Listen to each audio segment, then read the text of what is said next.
Okay, we're still waiting for a quorum. Looks like he just pulled in. Oh, okay. So, this is Jim McCarthy, the Metroplan Board Chair, and I want to call the meeting to order. This is Cinco de Mayo, May 5th. Rosie or Mandia, can we get the roll call, please? Chair McCarthy, we dropped, or Jesse Thompson is no longer on the call.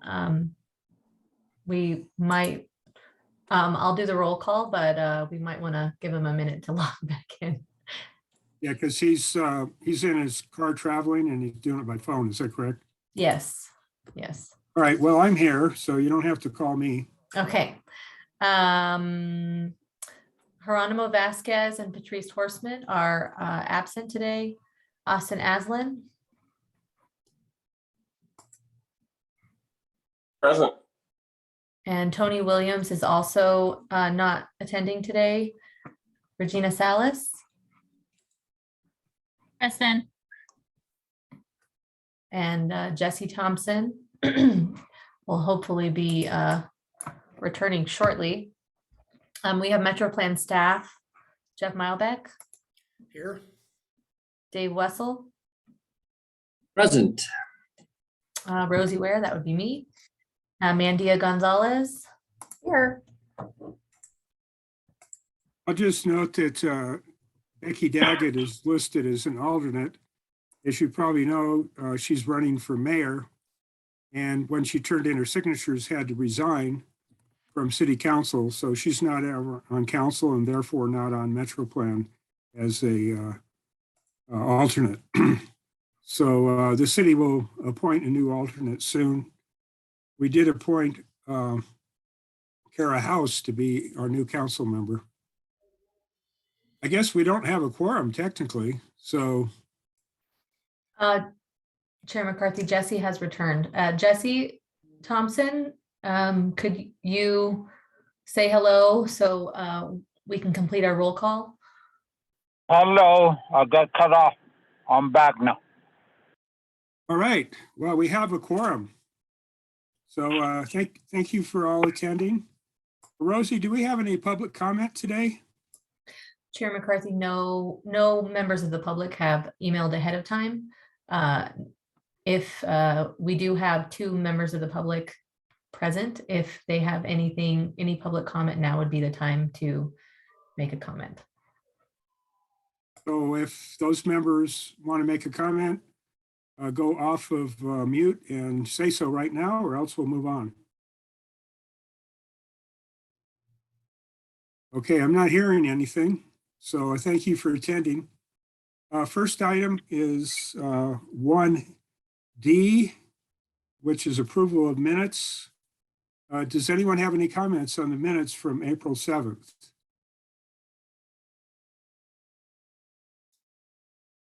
Hearing none, I move that we approve the minutes of the regular meeting for April 7th, 2022. Could I get a second? Second, Jesse here. Jesse, thank you for your second. Any further discussion? All those in favor of approving the minutes, please say aye. Aye. Are there any opposed? That motion passes unanimously. The next item is consent agenda, but we don't have any consent agenda items today. So we'll move on to general business. And Miles, I think you were going to give us an update on federal and state funding. Go ahead, it's all yours, Jeff. Thank you, Mr. Chairman, members of the board, and guests. This item on federal and state funding is related to our objective of securing $2 million in additional resources. There is a whole lot happening that I'm going to go through. I'm going to start with what's happening at the state with the House Bill 2396. As some of you might recall, that bill, which would have brought $50 million statewide to transportation projects, 2.6 million specifically to the Lone Tree Corridor, was stopped by the House Appropriations Committee Chairwoman, who really wanted to see state projects, not local projects. However, as it continued to move through the process, the Senate Chair has said that she actually wants to see local projects and prefers the bill as originally written. So both these groups have to get together at the state and determine how we might move forward.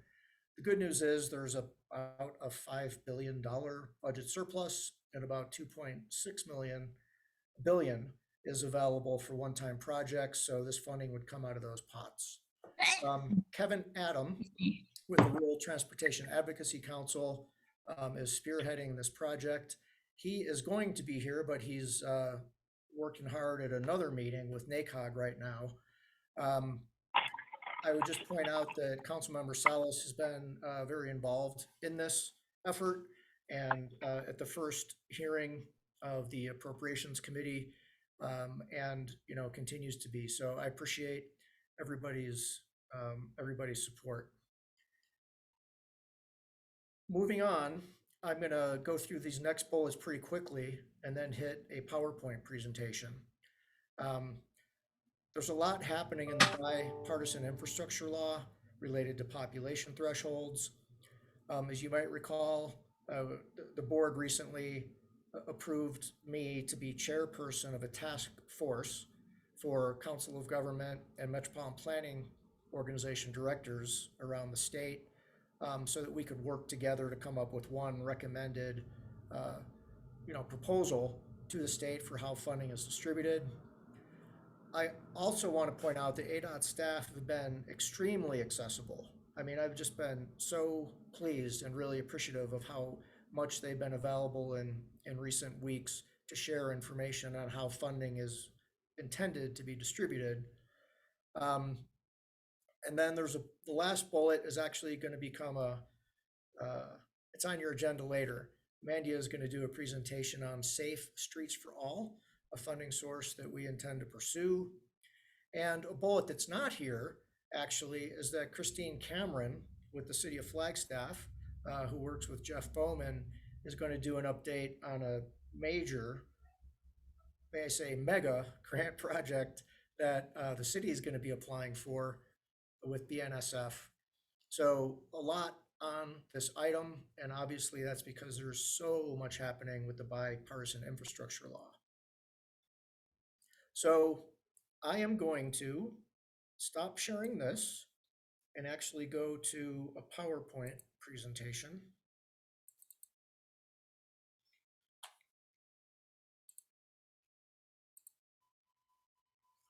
And you should be able to see the cover slide.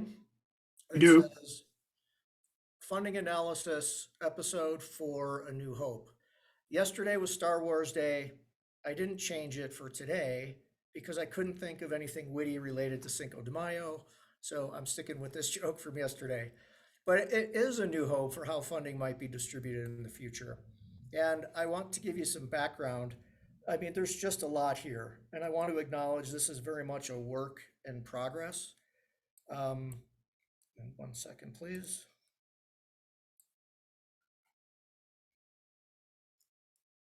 Yeah, this is my fourth presentation on this information, and each time it's fairly different, as the staff team will recognize today. There's a lot to sort through. There's a lot of history, and I still have a lot to learn about all this history and how billions of dollars has been and is being distributed on and then on a statewide effort. There are an awful lot of people who need to be seen, acknowledged, and included in order to affect change. So a few key things here. Bipartisan infrastructure law increased state funds by $250 million each year for the next 5 years. And there is now identification of small MPOs, getting funding. Have never been identified before as a specific population. And of course, the hope is that more direct funding will come to small MPOs. Lots to consider. The task force is working. A couple key points. ADOT's only obligation is to consult. So ADOT does not have to pass through any money at all to us. There's minor exceptions. But the goal of this task force and wading through all this data is to come to agreement with everyone. Everyone being the state and Maricopa and Pima County and all the small MPOs and COGs. So this slide, there's a lot here. The gist of it, you don't have to read all the lines, is there's a lot of money and it's broken out over many pots. And essentially the funding is going up from 800 million in 2021, 800 million 2021 to over $1 billion in 2022, a $224 million increase spread out over a lot of areas. And a little bit of context here, this is 100% federal formula funding. Formula funding means it's by population. It goes to specific states around the country and specific areas within the states. The Federal Register apportions funds. So the state gets funding, Maricopa Association of Governments gets funding, so does Pima Association of Governments, MAG and PAG. And the state has a choice on whether or not they pass funding through to small COGs and MPOs. State historically, and I want to make sure the state gets credit for this, historically the state has passed through more than is required. So this graphic, I'm trying to simplify it. I might have overdone it here. I don't know that you need this graphic, but basically the feds with formula funding, they pass it through the state and MAG and PAG, and it's a direct line. When it comes to us and small MPOs, the feds give it to the state, and then the state decides whether or not they give it to us. And the purpose of this slide, and I know there's a lot here, but I would like to take a minute, even though it's somewhat busy, because it's a good place to get our mind around all of the numbers. First of all, I want you to know I pulled out rail funding and safety funding. And I did that because it's actually a more conservative approach, meaning if I put that money back in, it will stack on the state column. It will make our case look stronger. But I think that would be disingenuous. And frankly, we don't even need those numbers to make our case. So essentially it shows how the funding has increased from 717 to 877 million in total. How much to the state? You see this 128 or so million. And then it's harder to read as you go, but I'm going to make that clear in the next couple of slides. So ADOT's proposal, based on what they've shared with us at 3 meetings, is that the money will be distributed as follows. The state will have 137 million. MAG will have 21 million. PAG will have about 4.5 million. And Greater Arizona will have 217,000. So I want to be clear, Greater Arizona is not MetroPlan. This is Yuma, Prescott, Flagstaff, Sierra Vista, Lake Havasu, and all the rural COGs around the state. $217,000 is the current proposal. And that's the big picture. And now I want to drill down even farther. And I'm glad we're doing this session first, because I know I'm going to share a lot of data and ask for your attention on this. And I know you're all really bright. My challenge is being able to, convey it in a way that people can all digest. But I'm going to drill down farther because there's a particular source of funds, bless you, Chair McCarthy, called Surface Transportation Block Grant, STBG. Again, formula funding by population. And MAG and PAG get a direct source of funds in their communities. And the state gets the funds, and the state has the authority to decide what gets passed through to us. The bottom line, though, is that the state and MAG and PAG went up, and Greater Arizona, including MetroPlan, is not going up at all. And here's what it looks like. And if you maybe zero in on the green bar, it shows the increase in just this one funding source to each area. The state's going up almost 7 million, MAG 6 million, PAG 1.5 million, Greater Arizona 0. Now, and let me back up a little bit. This is for populations over 200,000. So in some hand, it makes sense that we wouldn't get any additional money because we don't have a population over 200,000. However, when you look at population under 200,000, how that's going to be distributed, you can see that the state goes up, but nobody else goes up. Not even Greater Arizona. We will not get any additional pass-through in the current proposal. So what I've done here is put together in the proposal the total increases of funds for this surface transportation block grant and how it looks across the state. When you roll it all up together, the state with 17 million, I'm sorry, the state with 10 million, MAG with 6 million, and Greater Arizona 0. We just aren't going to get any increase according to the current proposal. So this is a draft of what I want to request. And this draft has not been approved by the task force yet. But I just want to point out how I'm asking the money be redistributed is that we leave MAG and PAG alone mostly, but the state's share doesn't increase. Essentially, the funding comes over to Greater Arizona. And I know that that probably looks like a very ambitious request. Why would we say that $8 million should come from the state to Greater Arizona? And the reason is this requested pass-through is not a change in where the money is spent. In other words, it has to be spent in Greater Arizona anyway. It's just a question of whether or not the money gets passed through to us or not. So the state's obligated to spend it in Greater Arizona, and they have. There's not a question that they have done that, but they get to choose where it's spent. So if in 1 year it all gets spent in Yuma, no one else around the state gets any funding. And it could all go to I-17. It could all come to Flagstaff.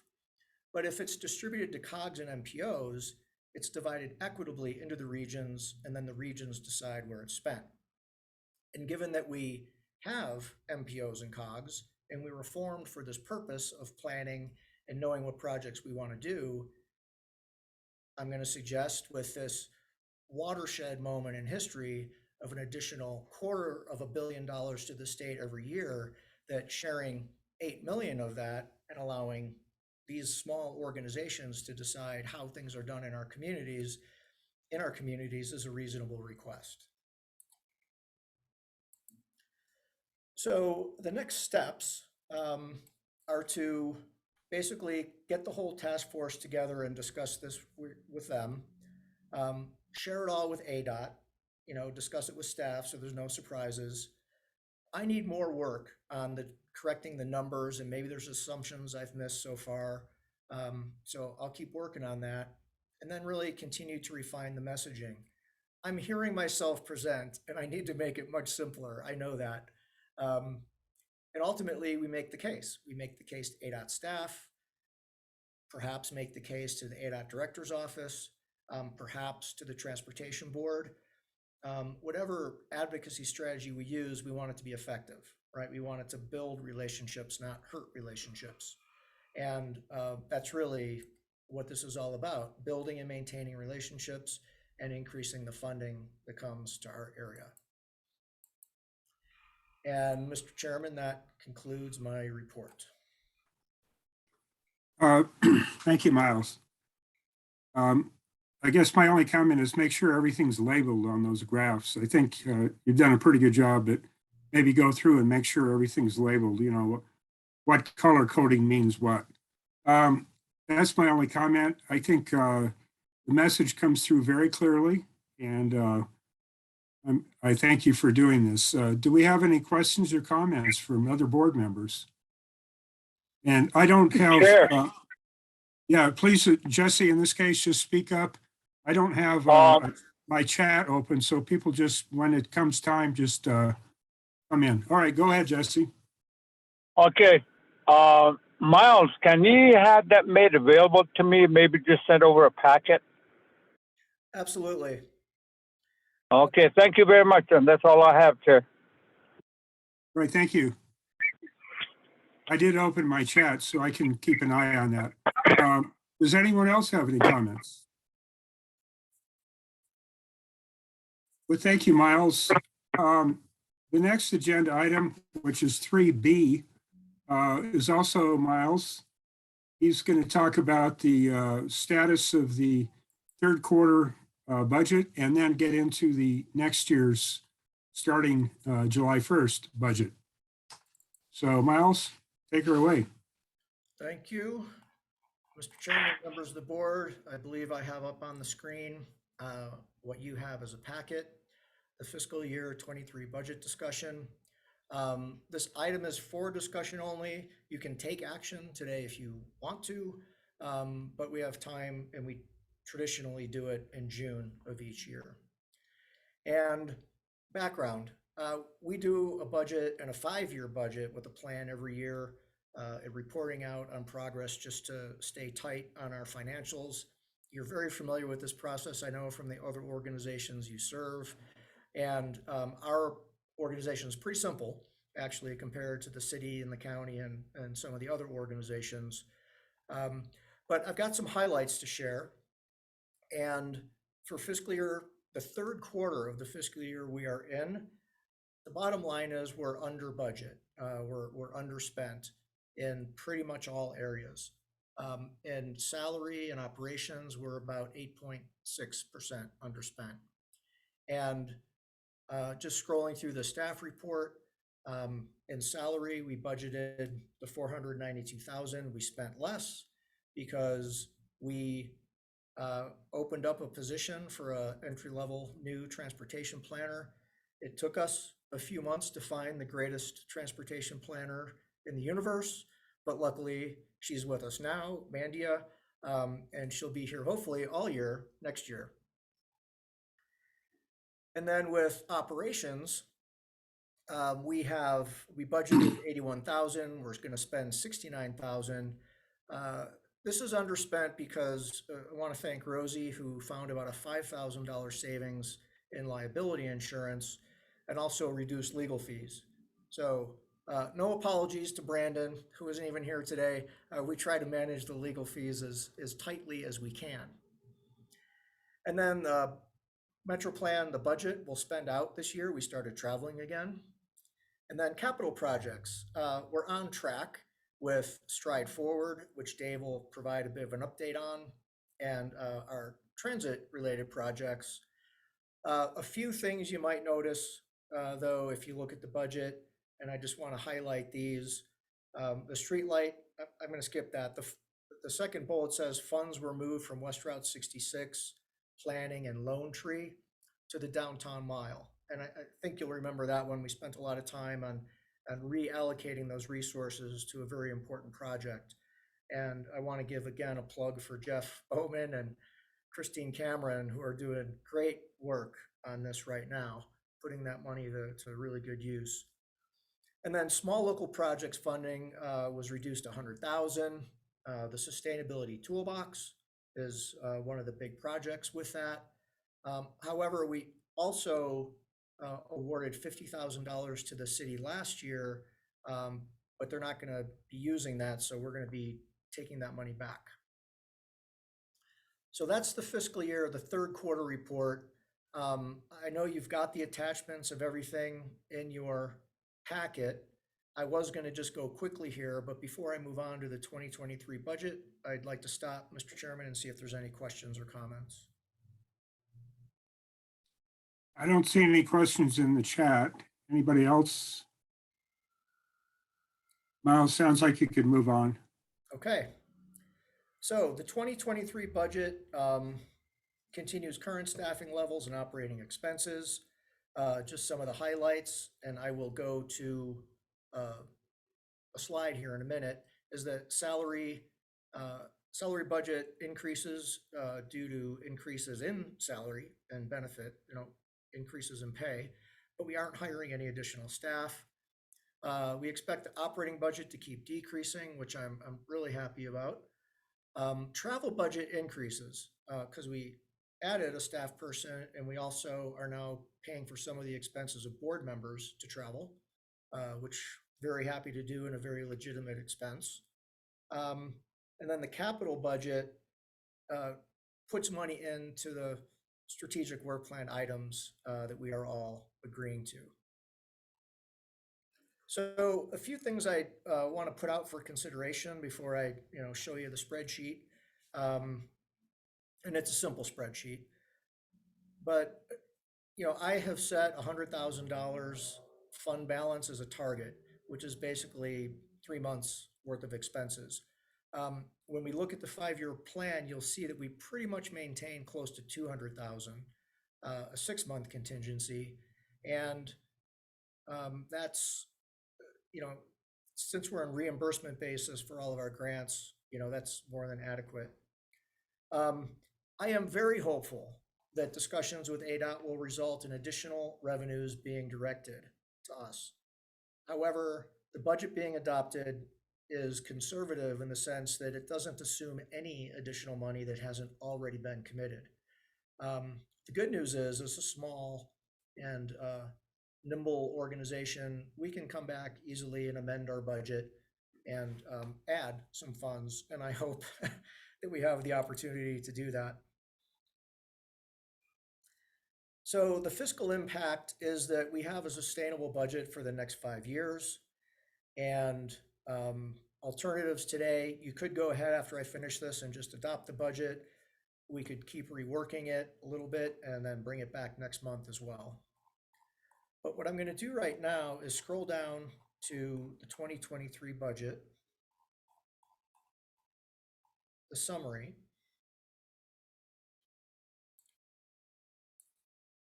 And I want to make sure everybody can see this.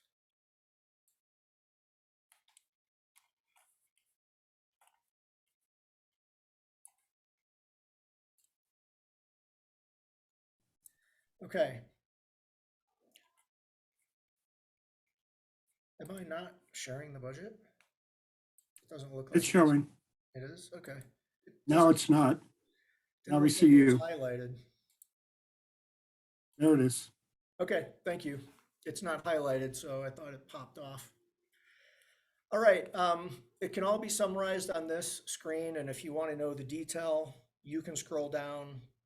I can scroll down. We can talk about whatever line item is of interest.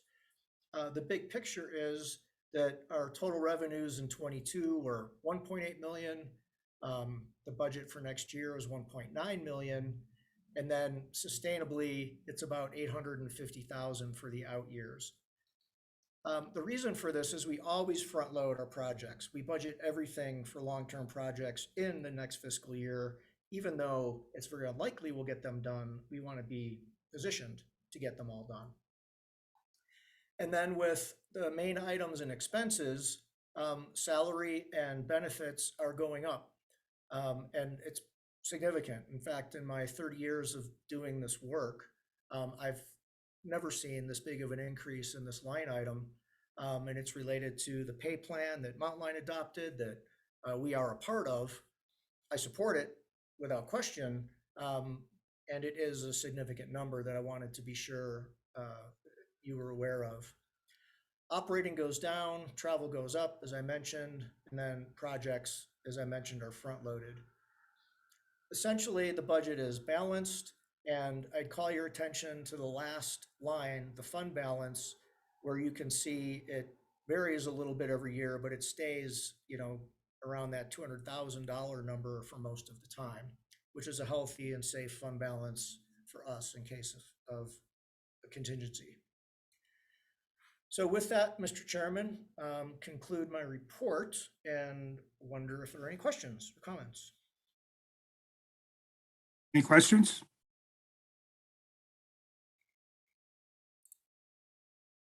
I don't see anything. So the next item is C, which is also yours, Jeff. And this one, we do not need to do anything formal, but next month we will. And it's on the strategic work plan. Yes. Thank you, Mr. Chairman. This has become the Miles show today. This is the last item though, and then other people will be jumping in. This is another fairly weighty one because I'm reporting out on the strategic advance. And I'm going to call up another PowerPoint to go through this with you. So if you'll bear with me for 1 second.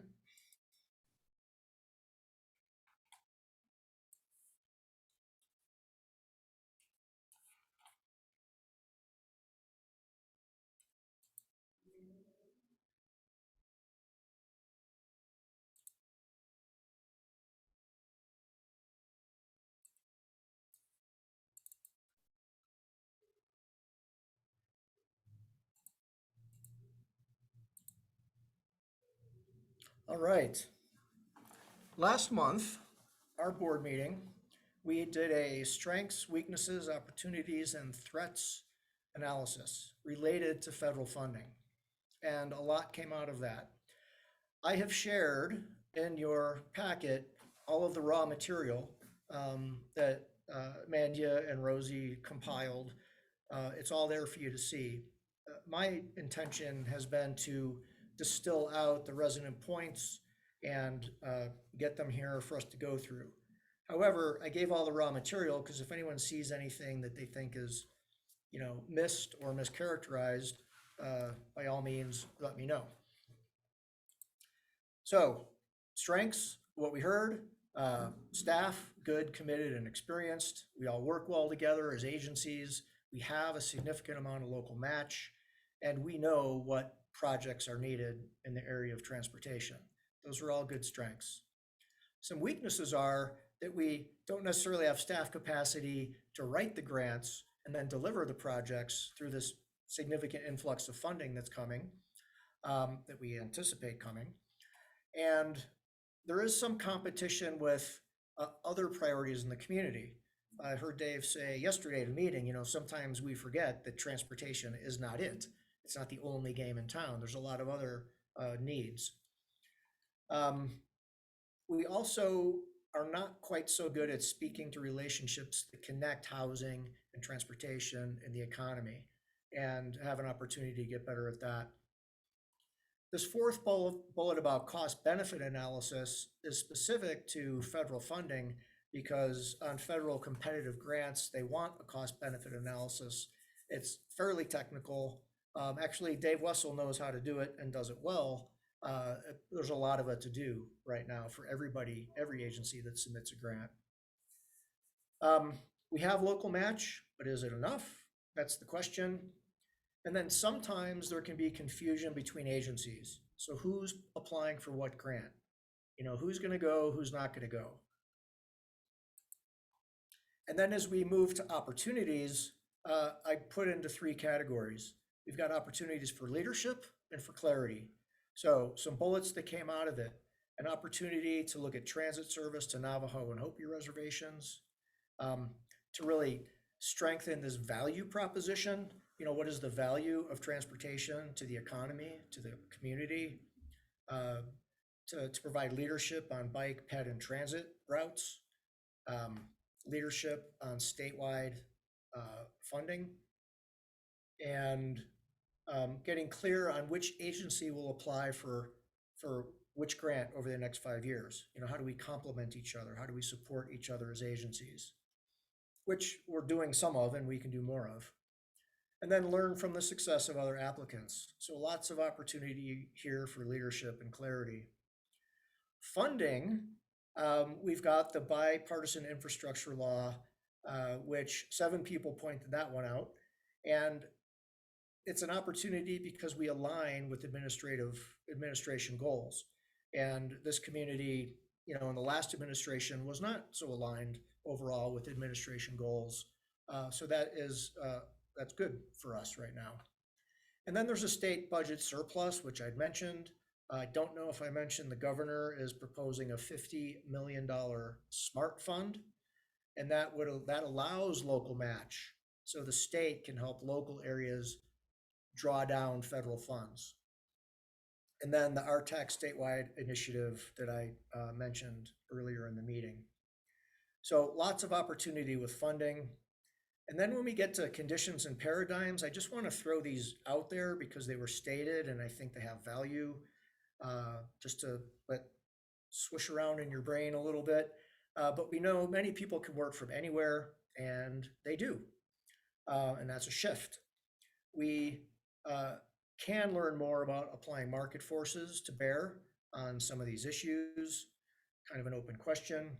And then we can perhaps come to agreement on what growth done well means for our community, because there are different opinions of it. Now, threats, and I'm going to share with you the next few slides are about threats. I put a few of them up here on the screen to see. Rather than me read through all of these, let me just whet your appetite with what's on this slide, because I'm going to go a little bit deeper. These I put up because while it's true that really everything is a perception, these items I think are more so. And it's clear to me that we really don't have consensus on what all these mean. And although it'd be fascinating discussion, I'm not proposing that we go into this level of discussion today. But these are items I just didn't want to lose. You know, they're important to people who are at the advance, so I wanted to be sure I captured them.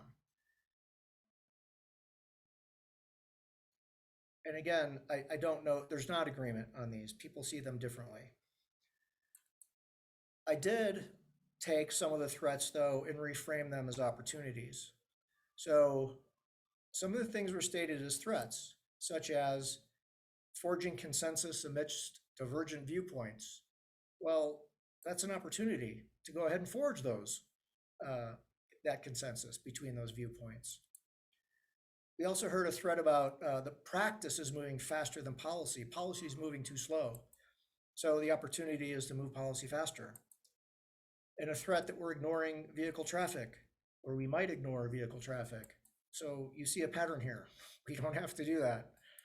And then a threat that transportation impact analyses prioritize vehicles. So what a great opportunity to update those policies. So there's a lot here that we can do that's reflected in the measurable objectives I'm going to get to. I'm going to go a little bit deeper here though, and these are some really pretty candid statements. And I want you to know I shared them with the Technical Advisory Committee, I shared them with the Management Committee, and now I'm sharing them with you. And it might be more comfortable if I didn't put these things up on the screen in a public meeting. But I think, you know, our goal here is not to stay comfortable, it's to deal with issues. So I'm going to go ahead with one of the threats that I heard is that ADOT's jurisdiction on Milton is a threat. So we need a route transfer, which means transfer authority for managing that route to presumably the city of Flagstaff. And I just want to say, I'm not sure I agree with that. I see the opportunity to look at that statement, you know, to explore what the possibilities are. But there's a lot of reason it's the way it is today and a lot of reason it hasn't happened yet. So I wouldn't jump to the conclusion that it just needs to be done. I would conclude that we need to look at it again with fresh eyes. Another statement that came up is that a threat is ADOT, you know, one of our member agencies. And to me, the fact that somebody says that's a threat, I'm really glad to hear that and know that. And I would totally reframe that as an opportunity to understand and build a better relationship with ADOT. You know, why is that a perception of somebody and what can we do to fix it? Because we are all in this together, period. Similarly with the state legislature, somebody perceived that as a threat and another opportunity to build a better relationship. And I believe that we are, and there's a lot more for us to do. And then with all this infrastructure funding coming in, and I shared the slides with you about all the funding that's going to the state, someone, you know, said that state managing all that funding is a threat. And really it's the same pattern here. I mean, that's an opportunity. This is a huge opportunity for the state, and they've got a lot of really good and committed staff. So, we need to work with them. So I will close with this slide and say I shared all of this with the TAC and Management Committee. They were supportive of this candid, accountable approach. They want us to be intentional about relationship building. And, there was strong support for recognizing that, yeah, we need to improve relationships. So let's figure out how to do it. And with that, Mr. Chairman, I would like to turn it back to you and the board for questions or comments. Now, board members, questions, comments? While you guys are thinking, I'll make a couple comments. You mentioned the word relationships. That's what makes the world turn around. Absolutely. The other thought I have is that, and I don't know if we can work this into our plan, but the land use policies have a more dramatic effect on transportation needs and patterns than I think people realize. The land use patterns drive the transportation infrastructure and needs. So any other comments? Not hearing any. And since we're tired of hearing Jeff's voice, kidding, of course, we're moving on to David Wessel. Actually, Mr. Chairman, unfortunately, I'm sorry to say, I'm not quite done with this item yet. Oh, I'm sorry. No, thank you. I think you can see the draft of the strategic work plan. Oh, you continue. I'm sorry.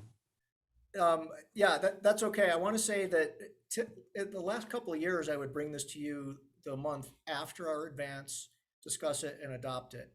I'm not asking for adoption this time because the technical advisory committee in particular wasn't ready to do it. They're still fine tuning it.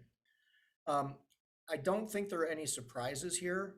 And I think in the interest of time, since we'll have to revisit it next month, I'll just give you the heads up and let you know the main stall on this is 19. Strive to build a better relationship with ADOT by, and it was just ... We looked around at each other. It's like, so how are we going to do that in a measurable way? And what we have come up with so far is this idea of inviting the ADOT director's office to serve on the management committee and have a closer relationship, with somebody in the director's office, and then measure progress with a pre and post survey. So really, how's that relationship now on a scale of 1 to 10? And then at the end of the year, measure it. How's that relationship feeling now? So I want to take this back to the TAC, kick it around a bit, and then bring it to the board and request adoption next month. And the last thing I'll say is, if any of the board members have seen this and you want to ask questions or make recommendations, please, shoot me an email between now and the next meeting, and I'd love to hear that. And that concludes my report. Thank you. I knew we were close.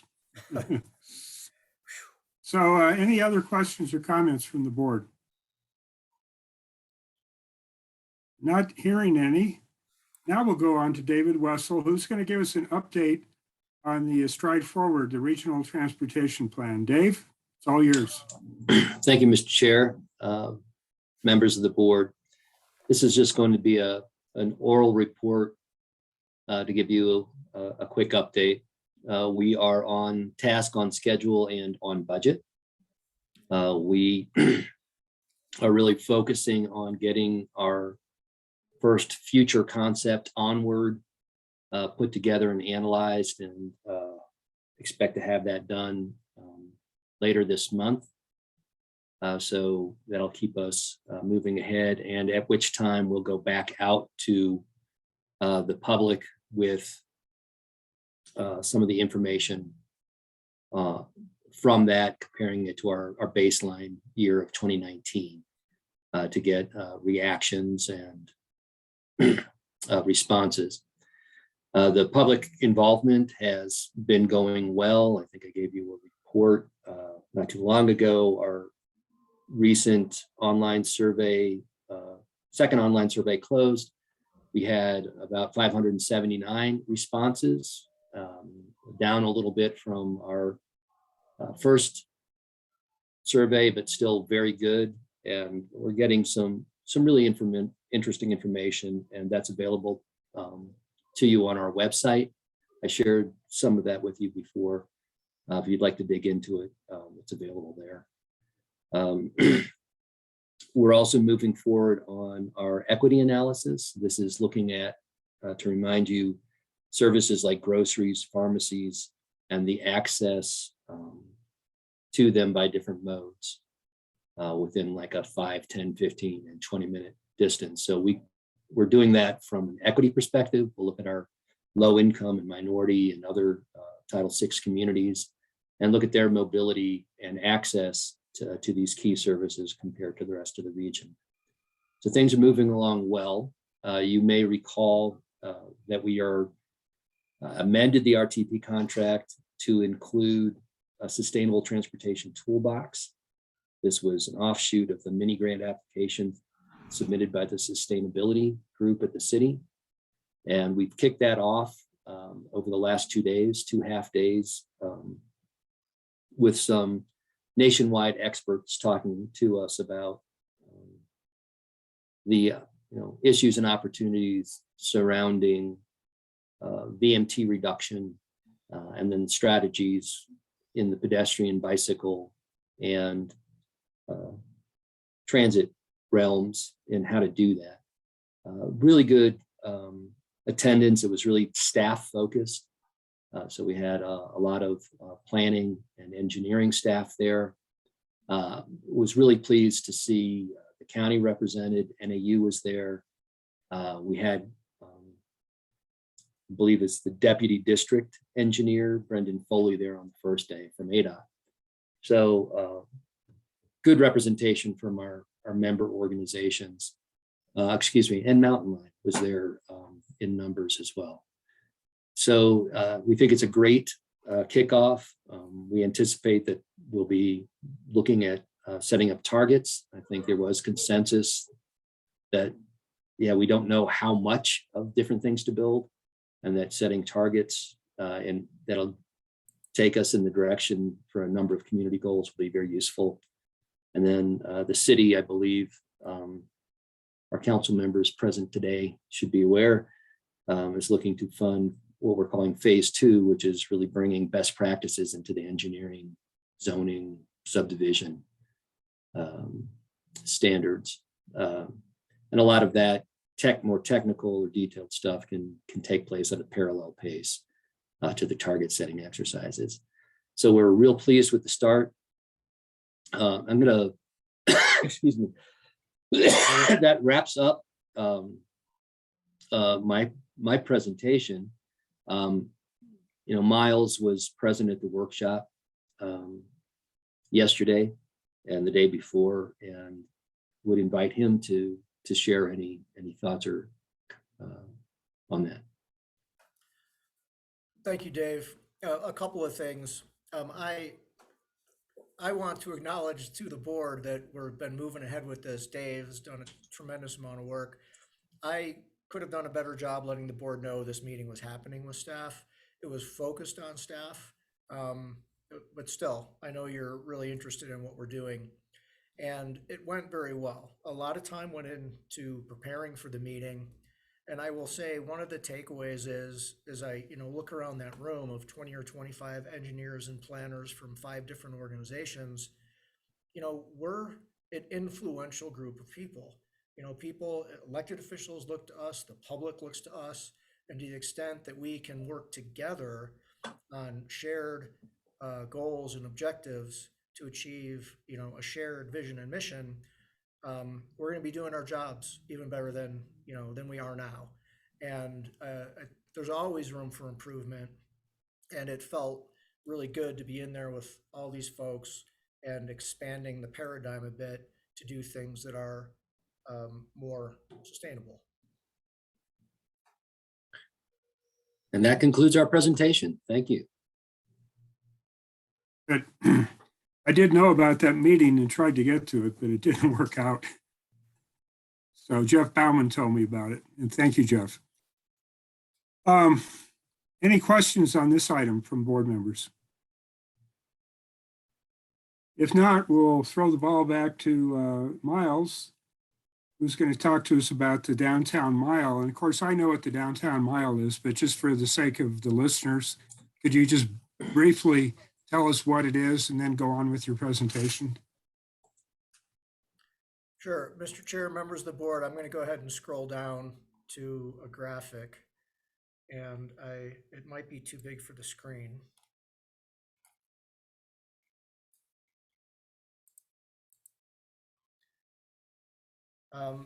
The downtown. You should be able to shrink it, Miles.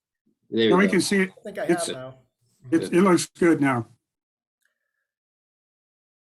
The downtown mile is really a nexus of projects right in, not surprisingly, downtown. And there's a map. This graphic was designed as part of the fundraising effort to get funding to plan and build out this project. And it's really helpful, as the chair points out, to be able to have a top-down view and see where is this area and what's going on. And, you know, you can see the pedestrian underpass, what we call the flow nut, the Milton Road underpass of the railway bridge. You may have heard of the Rio de Flag flood control project. I say in jest, huge project. The Lone Tree overpass is in this area. And then we have the Downtown Connection Center and the Amtrak station. Just a huge nexus of projects. And Metro Plan, with the support of the board and the TAC, really reprioritized our funds last year to move money to the city to focus on this project. And I hope Christine has been able to make it. She was trying to come in and give an update to the board on what's happening. Let me just see if I see her out there. Yeah, I'm here. She's here. Okay, I'll introduce you in just one second, Christine, because first I want to compliment you. The meetings that I've been in, and I haven't been in all of them, just the amount of energy, the collaboration with BNSF, the amount of work and coordination that Christine is doing is really impressive. So I appreciate Christine being here today to share an update. And Christine, do you want me to take this slide down, or how do you want to proceed? Go ahead and leave it, please, because I was going to bring that up myself.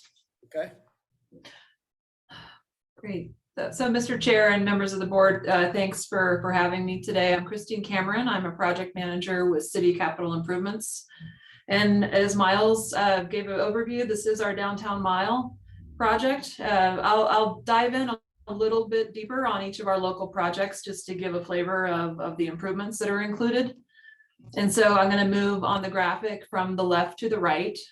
We do have the Florence to Walnut pedestrian tunnel, which will be a part of our foot system. It goes through the La Plaza Vieja neighborhood, and it will go underneath the tracks in an area of frequent trespassing. And then we have the reconstruction of the Milton Underpass, which is also the BNSF bridge.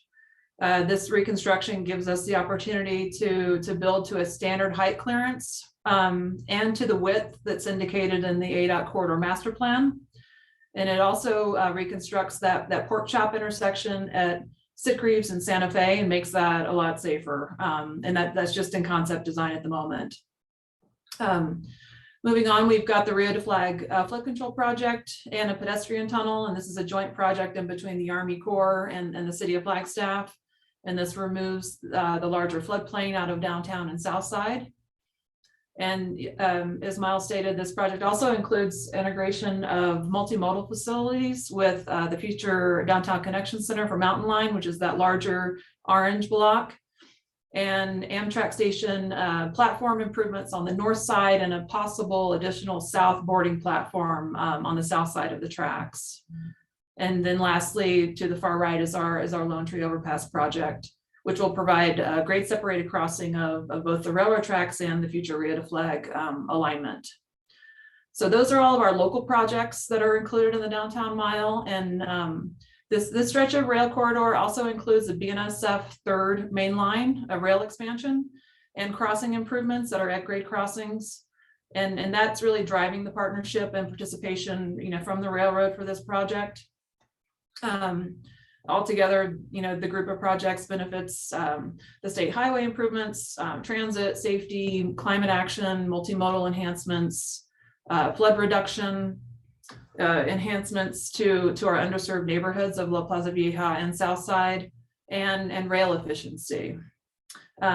We have a concept design completed for the Milton Bridge and for the Lone Tree Overpass right now. And we are proceeding with design this year on the overall corridor. And that design effort is funded through City of Flagstaff, BNSF, and MetroPlan.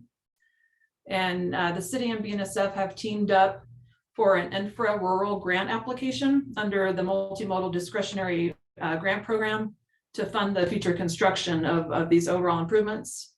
And this grant application is due at the end of the month. And we should find out in the fall if we were successful, fingers crossed. And I just got to say that MetroPlan's been involved in that grant application development and just critical, help and assistance from both Dave and Miles on that. So that's where we are today, and I'll take any questions.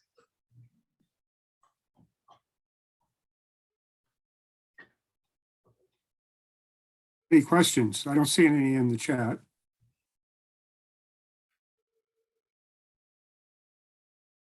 So, Jeff, is that the end of this item, or I do have a couple comments?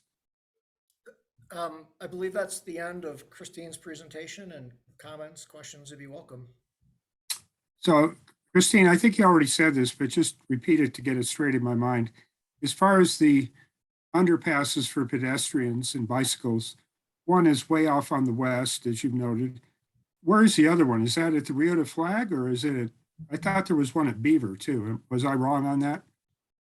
So, Mr. Chair, as far as enhanced pedestrian underpasses, there will be one at the Florence to Walnut. That's on the left-hand side off to the west. Right. There will be an enhanced multimodal improvements with the Milton Bridge along Milton Road. And there will be one associated with the Rio de Flag.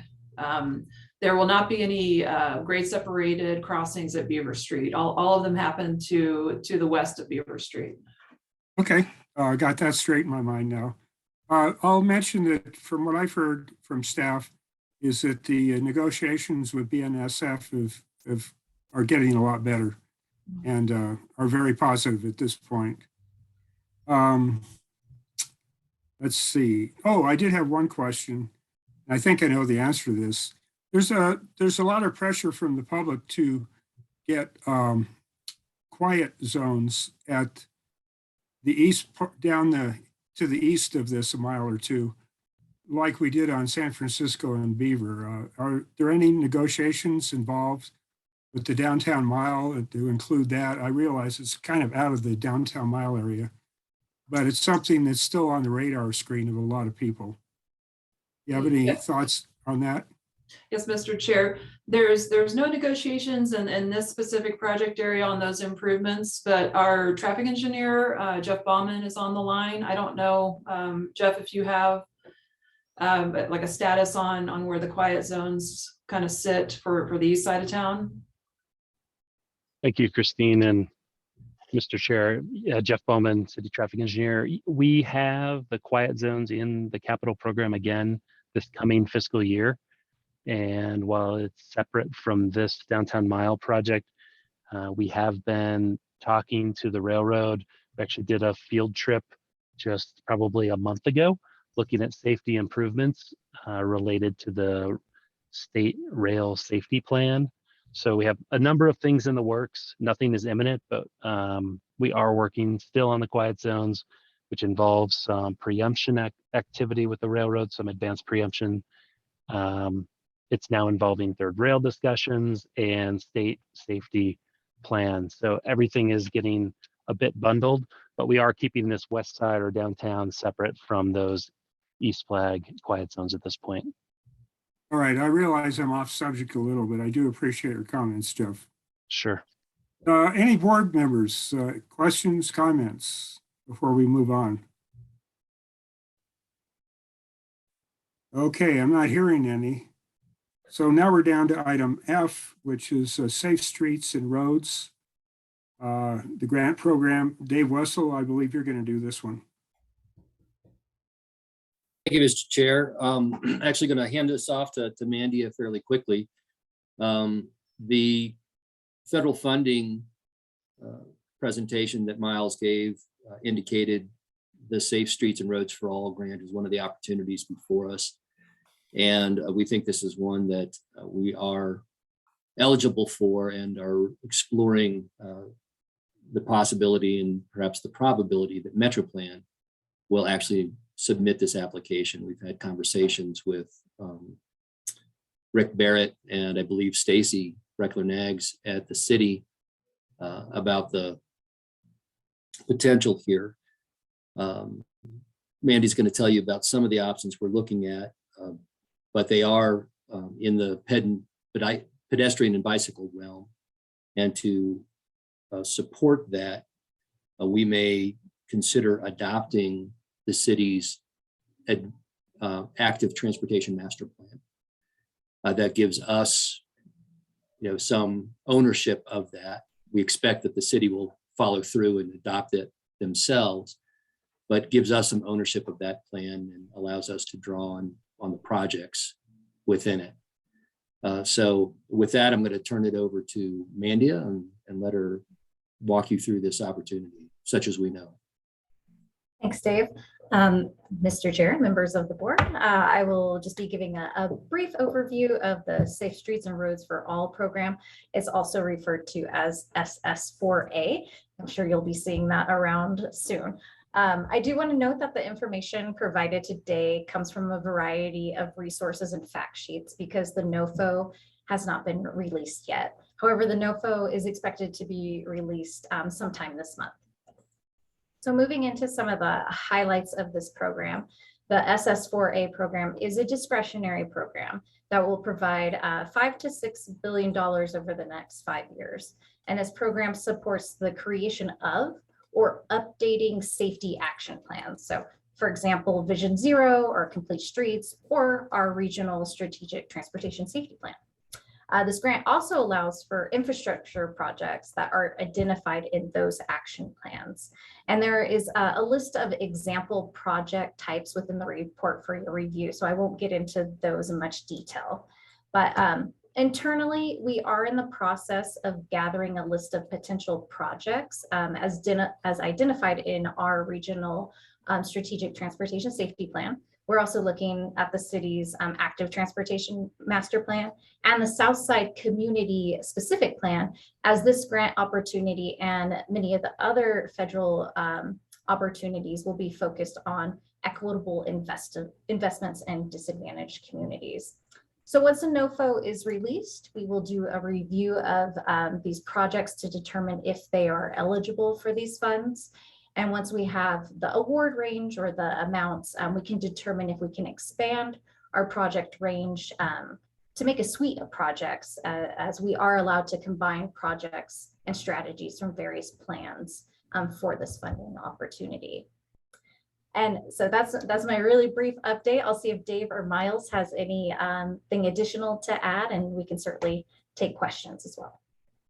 Yeah, I'll add this. Thank you, Mandia.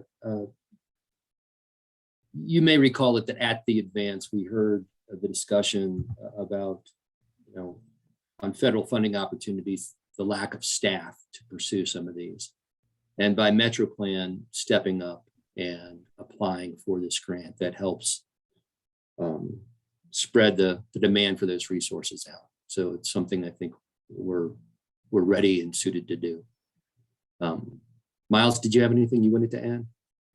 No, I just want to echo that, and I think it ties in well to the strategic plan and the presentation that Christine Cameron just did of city focusing on that main project. We can focus on a project. Mountain Lions obviously focusing on what they are with transit, that we all have, shared and mutual success.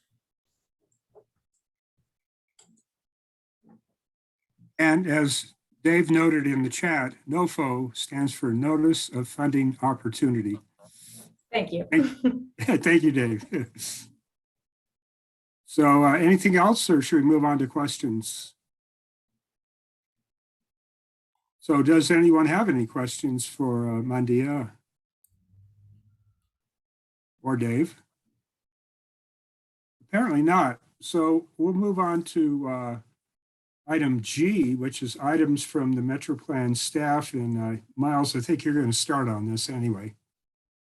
I am. Mr. Chairman, members of the board, Amtrak update. As you'll recall, one of the items, and it's not on our strategic work plan. It didn't make it this year either, but it's one of those, maybe there's an opportunity here to pursue upgrades, renovation of the rail cars on the Southwest Chief. So we've been working on that. There is a small task force that's been formed. It's met just a couple of times. The good news is there is funding, and the better news is there's an extremely ambitious and engaged Amtrak official, Alex, who lives in Oakland, actually, and he was at a transit conference last week and is really interested in supporting our efforts to get additional funding and to get the refurbishment. I also want to share that the amount of the enthusiasm for creating rail, establishing rail between Phoenix and Tucson was high. And although that's clearly outside of Metro Plan's boundary, it's clearly an important public transportation project to the state. So I wanted to let you know that that was brewing. And that really concludes my report, Mr. Chairman. I do want to just acknowledge that Kevin Adam is here with Rural Transportation Advocacy Council. I did the federal funding update before he came in. So if there are questions about federal funding or other things like that happening around the state, I know Kevin would be happy to answer questions.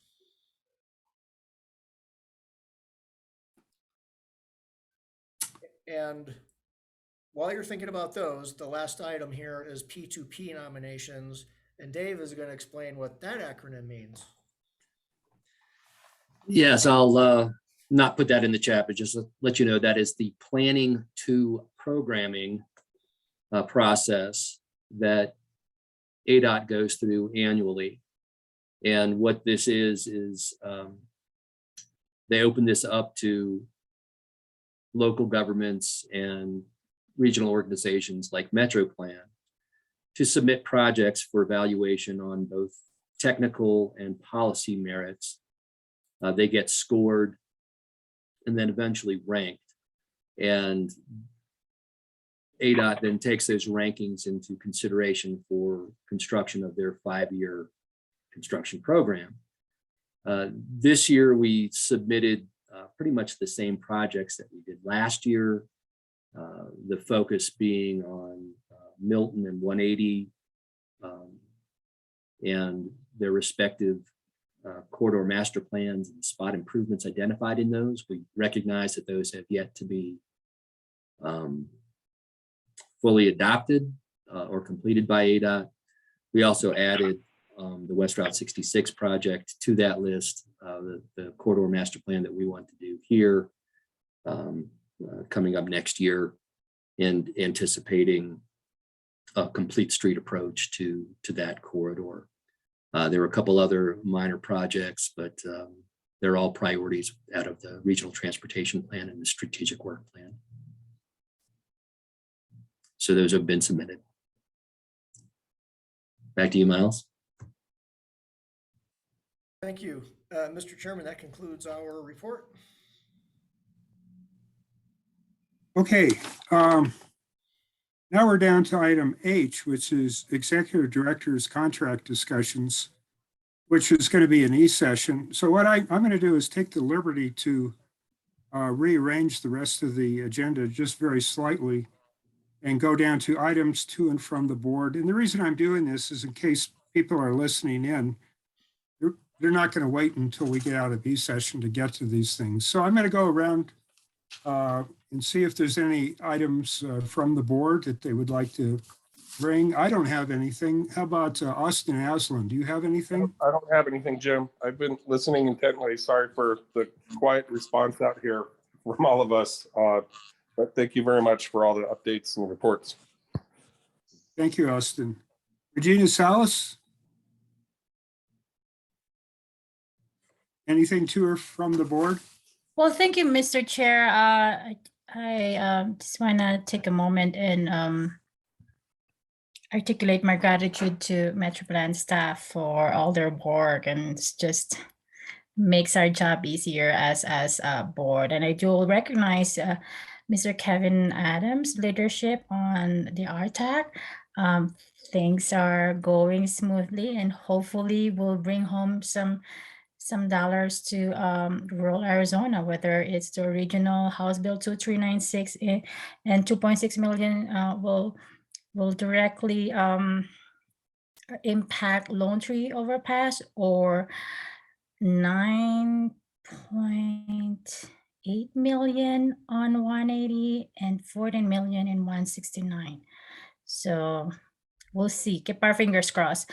I do want to take a moment to express my observation about the online presence of MetroPlan Stride Forward and some ongoing community outreach.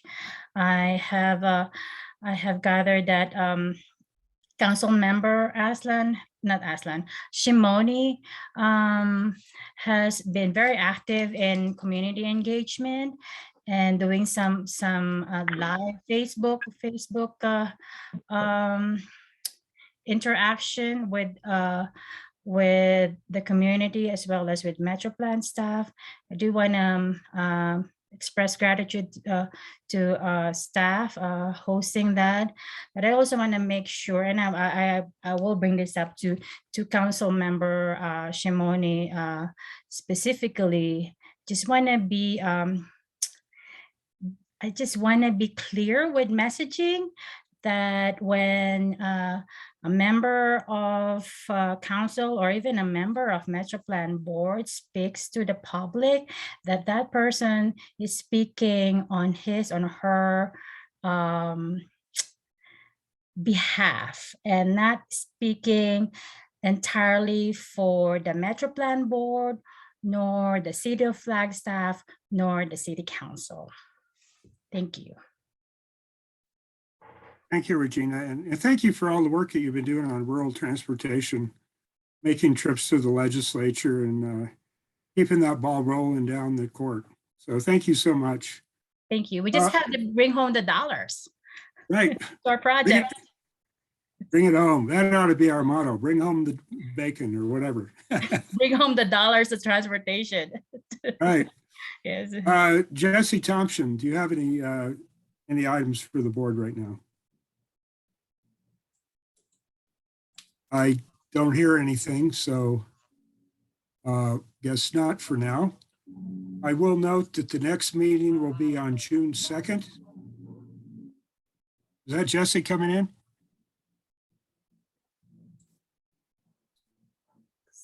I can't hear anything. The next board meeting will be June 2nd, and we will not have board meetings during July or August.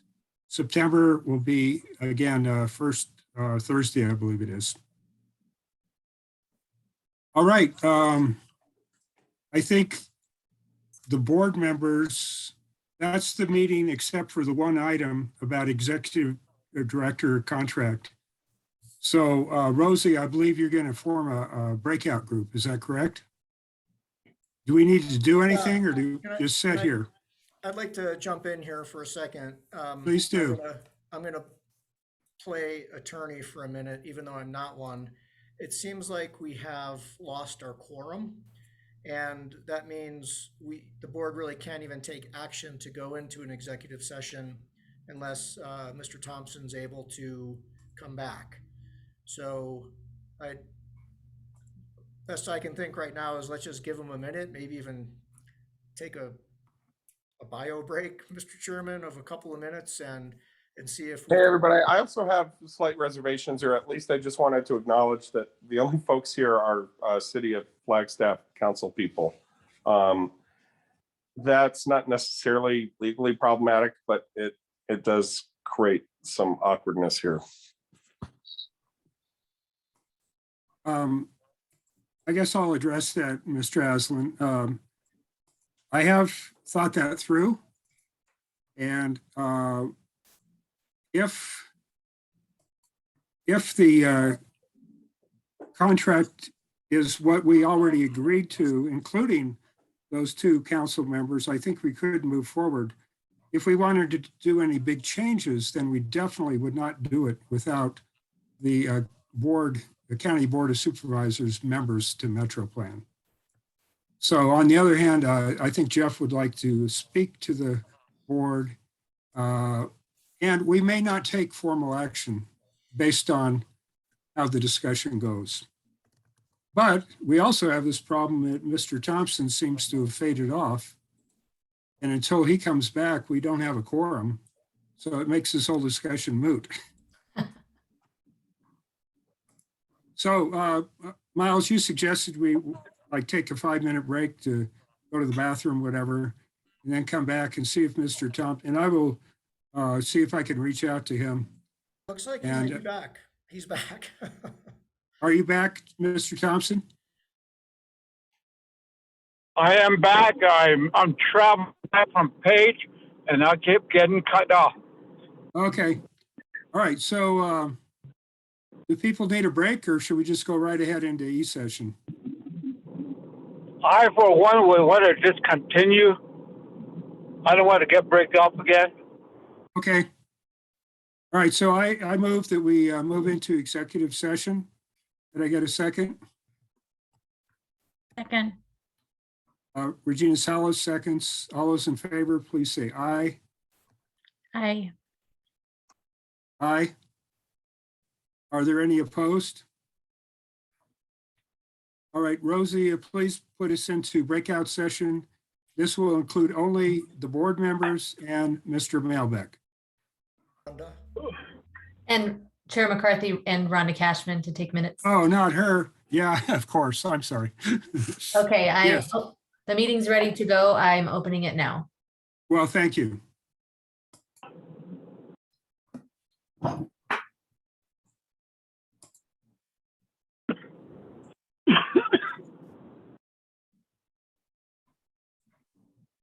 Just a.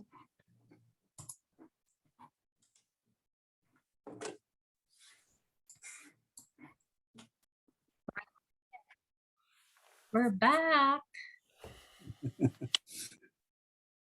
Let's see. This Jesse's not back yet, I don't think.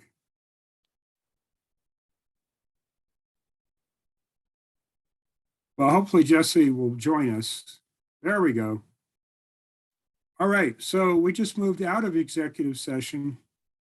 Miles, what the board has decided is that we're very open-minded about some of your requests, but we feel that we need to go back to the whole board, which would include the other 3 members that are not here today, including the 2 from the county and 1 from Mountain Line. So what we would like to do is put this on the agenda for next month. And just speaking for myself, I can say I'm extremely optimistic this will be resolved at that meeting. I don't see any danger that will, be deadlocked or anything. That's just my opinion, but that is my opinion. So let me see if anyone, including you, Jeff, have any, it's funny, I call you Jeff sometimes and Miles sometimes. They both seem to work in my mind. See if there's any other comments before we adjourn. I just want to say thank you again. I hope we can resolve it at the next meeting so that we don't have to have an executive session. Like, I'll do anything to not have to call you in for an executive session, even volunteer for the next 5 years. Wait, can we get that in writing? That's recorded. That statement is recorded on video. I was exaggerating slightly to make a point. So yes, thank you for all your time and consideration.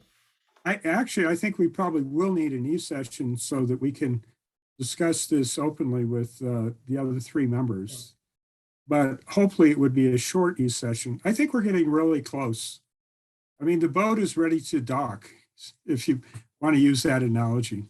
Right. It reminds me of river running, where you're on the river all day and then you finally pull into the campsite. I think we're almost to the campsite. All right. Last call. If not, I'm going to adjourn us. We are adjourned. Thank you, everybody. Thank Thank you. you.